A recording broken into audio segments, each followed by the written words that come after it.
Assalamualaikum warahmatullahi wabarakatuh. Sahabat-sahabat pembudidaya yang saya hormati dimanapun Anda berada.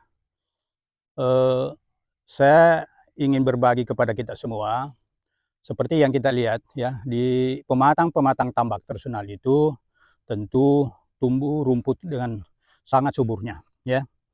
Keberadaan rumput di atas pematang itu tentu juga ya ada plusnya, tapi tentu juga ada minusnya. Plusnya adalah ya eh, rumput-rumput yang menutupi permukaan pematang ini itu akan melindungi tambak kita pada saat hujan.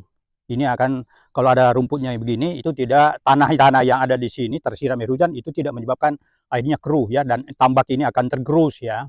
Nah, itu sisi positifnya yang pertama. Yang kedua, dengan adanya rumput-rumput di atas pematang ini ya, tentu akan memperkuat pematang, tidak gampang longsor ya.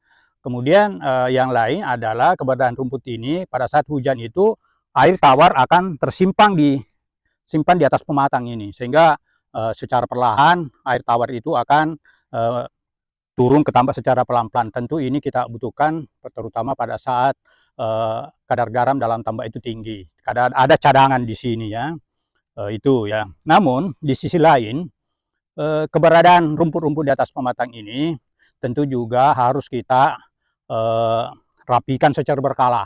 Tidak boleh kita membiarkan rumput di sini tumbuh sampai tinggi misalnya, karena ini akan menjadi biasanya tempat bersarangnya sejenis predator, itu adalah biawak. Ya, biasanya kalau rumput tumbuh itu subur, itu di situ bersembunyi. Kita tahu bahwa keberadaan biawak di tambak itu sangat merugikan kita, karena biawak ini sangat kuat menyelam, sehingga turun di dalam tambak itu memakan ikan, memakan udang ya, dan dia sangat kuat berenang dalam apa ya, bisa tahan lama dalam itu. Nah, saudara-saudara yang hormati, bagaimana menyikapi ini? Ada plusnya, ada juga minusnya. Nah, tadi saya katakan ini harus kita rapikan secara berkala. Nah, ada beberapa metode yang bisa kita gunakan ya. Seperti yang kita lihat sekarang ini, saya selama ini merapikan rumput di atas pematang itu dengan menggunakan mesin pemotong rumput ya. Ini matanya kita pakai yang bulat ya. Saya lihat ya, kan ada dua jenis mata pisaunya itu, ada yang kayak baling-baling, ada juga yang seperti ini kayak piringan ini. Keuntungan menggunakan ini ya, mesin mata seperti ini, saya lihat itu kalau kita potong rumput itu rumputnya tidak berterbangan ya, tidak berterbangan. Yang kedua, pisau ini ya, pisau sejenis ini kalau ada kayu-kayu sebesar jempol kaki itu bisa terpotong ya, jadi itu manfaatnya dibanding kalau misalnya yang pakai baling-baling ya. Nah, apa keuntungan menggunakan ini ya? Keuntungan menggunakan ini cepat ya, cepat. Saya kira kalau kita lakukan pemotongan sekitar 2 jam itu sudah kira-kira sudah bisa sampai 100 meter, jadi cepat ya. Itu ini yang saya kira praktis ya. Saya kira pokdakan-pokdakan itu cukup memiliki satu seperti ini. Nanti bisa patungan beli dan dipakai bersama. Ini kalau kita beli yang merek paten itu saya kira cukup lama, yang penting terawat dengan bagus. Ya, saya kira untuk usia-usia 5 tahun itu ya, insya Allah akan bisa kita maksimalkan penggunaannya. Ya, cara yang kedua yang biasa kita gunakan, ada biasa menggunakan sabit itu ya, sabit ya. Ini untuk memotong, tapi itu butuh waktu lama ya, itu butuh waktu lama. Nah, cara kedua ya, itu relatif dari segi aspek posisinya itu lebih bagus. Nah, seringkali orang juga membasmi rumput-rumput yang ada di atas pematang ini dan menggunakan cara pintas, yaitu dengan membakar. Ya, memang kalau kita menggunakan dengan cara membakar itu lebih cepat dan lebih praktis. Tapi ada hal yang satu saya lihat pengalaman saya selama ini, kalau pematang itu dibakar, ya tanah-tanah yang pematang itu menjadi gampang longsor, gampang tergerus, sehingga itu berefek negatif ya, karena kalau gampang longsor ya ada hujan longsor. Yang kedua, kalau kita bakar, saya lihat memang cepat, tapi rumput setelah habis rumput yang kita bakar itu biasanya muncul jenis rumput yang lain, dan biasanya itu lebih jelek ya, jelek itu anunya ya, jelek itu biasa ya, kayak muncul itu yang akar kayak kayu-kayuan, dan itu kurang bagus ya, karena itu tidak menutupi permukaan pematang ya, sehingga cara dibakar itu saya tidak anjurkan ya. Cara yang ketiga ada lagi yang lebih praktis itu, dan ini banyak digunakan di USA ini, adalah menggunakan racun rumput, pestisida anorganik.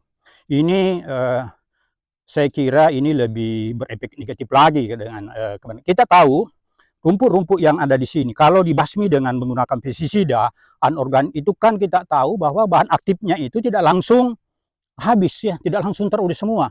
Itu akan tinggal bisa dalam waktu lama sehingga pada saat musim hujan bahan-bahan aktif itu bisa kembali pada saat dia tersiram air hujan ini bisa turun ke tambak sehingga bisa menyebabkan kematian terhadap ikan atau udang yang kita pelihara. Jadi cara menggunakan pestisida ini juga saya selalu ingatkan teman-teman dimanapun saya berada, jangan digunakan ini karena ini memang lebih praktis, lebih gampang, tetapi dari aspek lingkungan juga tidak dianjurkan karena itu akan kalau menggunakan pestisida ya sama dengan menggunakan tadi dibakar itu.